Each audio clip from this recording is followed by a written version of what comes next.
Lorsque tu es à l'écoute de la voix de l'Esprit Saint en toi, tu produis les fruits suivants: amour, joie, paix, patience, bienveillance, bonté, fidélité, douceur, maîtrise de soi.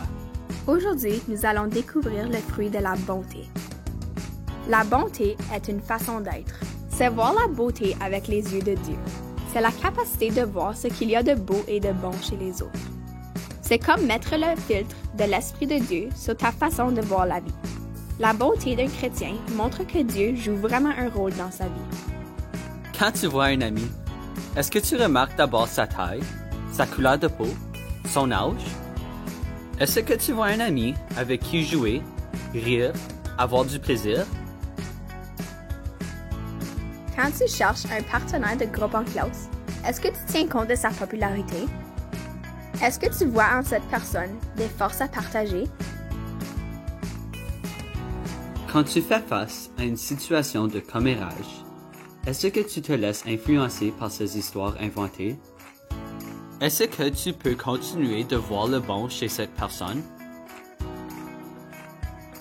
Discutons.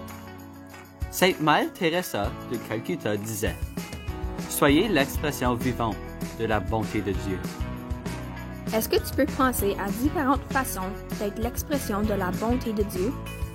Dans les scénarios, est-il facile de voir la bonté chez les autres? Explique.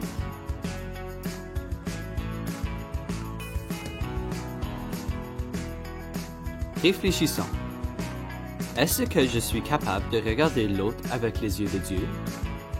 Quand je mets le filtre de l'Esprit de Dieu, est-ce que je peux être une personne qui est plus juste, a plus de compassion, voit plus la beauté intérieure, qui voit plus le beau et le bon de la personne, recherche d'abord le bien de l'autre?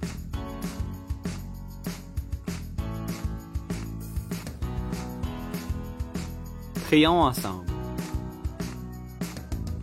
Seigneur, merci de m'avoir envoyé ton Fils comme modèle pour m'enseigner comment être une bonne chrétienne, un bon chrétien.